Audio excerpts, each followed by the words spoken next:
Well, I don't think they're all big this time of the year. We only have 4 home games left, so all home games are big to me because it gives a chance for the fans to come out and see us play. But I think for the college baseball world, it's a fun one. Is what I'd call it. 2 top 10 programs who've got a good history, good little rivalry going here, and especially a postseason rivalry. And it's one of those teams, programs you hope to not see maybe until you get to Omaha.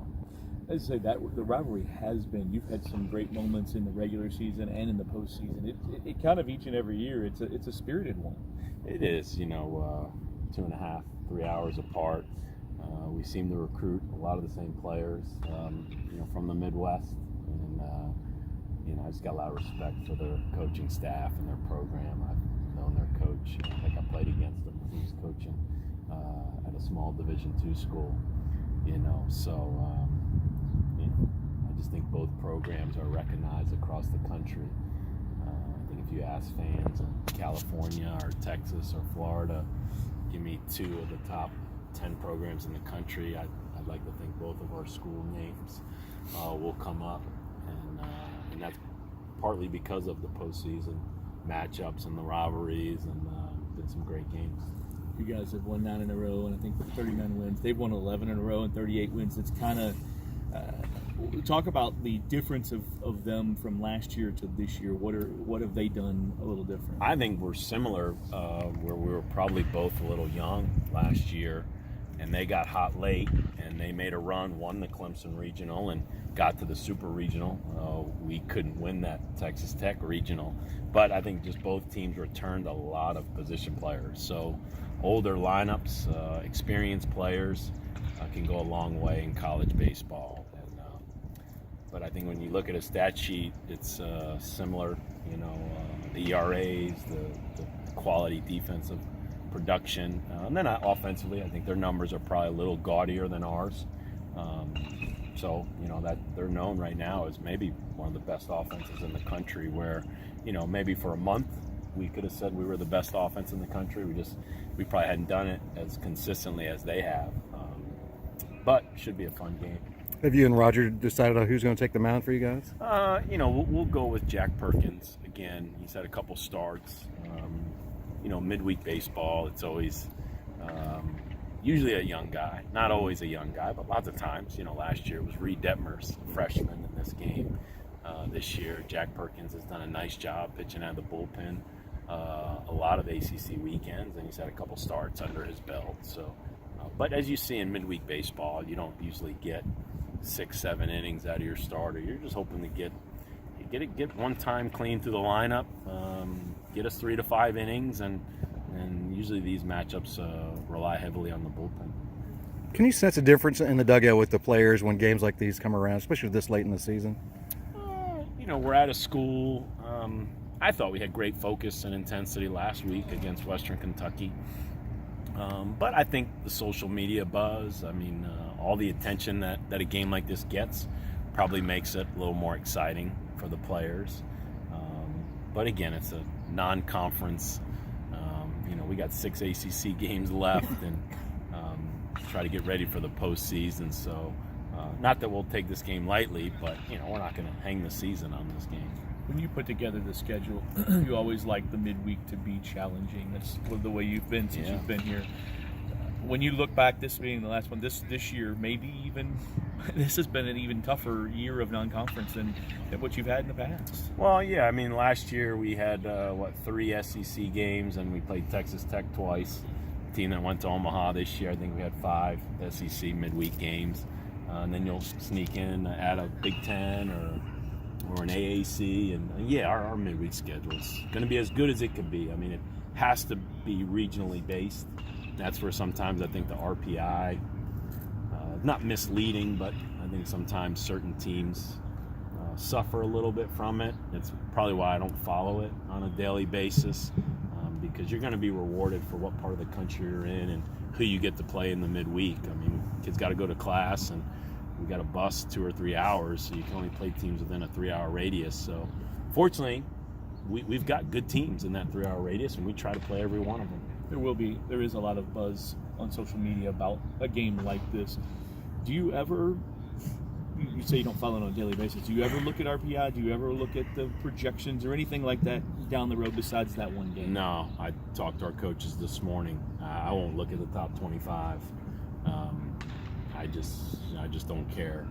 It really doesn't mean anything because, heck, we've got 8-9 games left, and there's so much baseball left to play.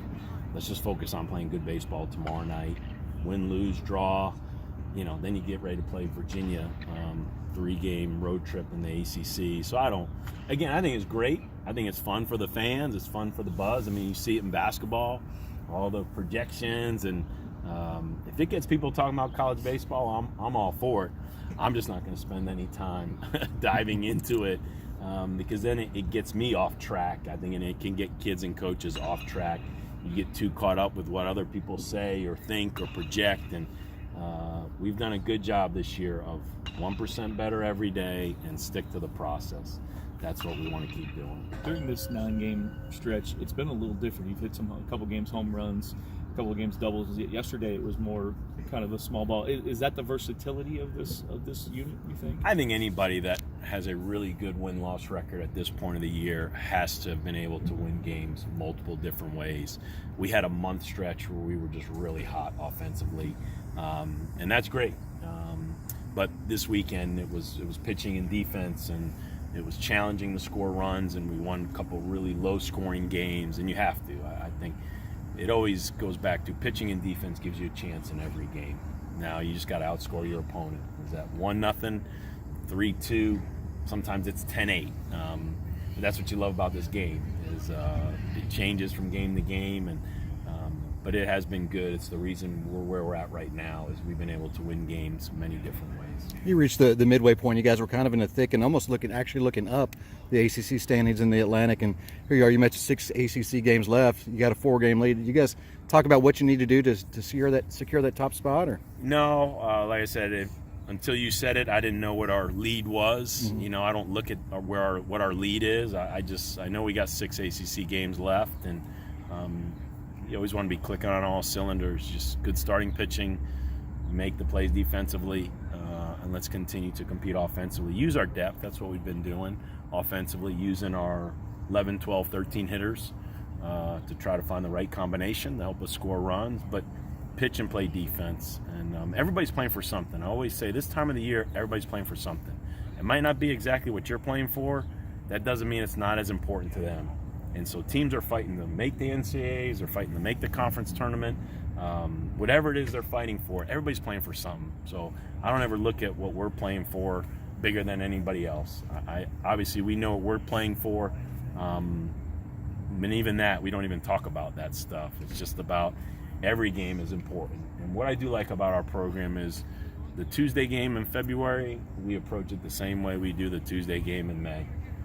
With the scouting report and the detail, attention to detail, and the preparation. And that's the one thing our kids do know is it don't matter who we're playing in that other dugout, man. We respect the game and respect our opponent, and we want to show up very business-like, professional every day.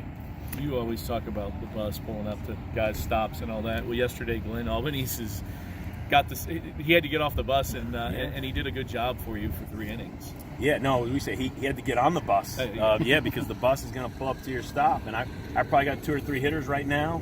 Didn't get a lot of play in the last week or so, and I got to make sure that they keep going because it takes everybody. And same thing with pitching. Nick Bennett didn't throw this weekend, and we're just being smart. We're being safe. We want to give him some rest and make sure he is healthy and fresh for the postseason. And so, we talk about our depth offensively. It's the same thing with our pitching staff. I always say it, man, you pitch on this staff, you are really talented. You might not pitch as much early in your career, but, man, you are really talented. And so just keep working hard. Be ready to compete because we need everybody at this point, and especially going into the postseason. Tyler may be one of the most consistent guys you've had at the plate, from day one through now. What's he meant to this team? He's been a rock. Yeah. Phenomenal college player. I think he's going to be a great pro player. I talk about his defensive ability. He played a lot as a freshman because he could defend. He's gotten better every year as a hitter, and now he's one of the top hitters in the country. He's a phenomenal base runner. He's a captain on the team. He's great for our program, and he's going to be great for a pro organization. So I don't take that lightly.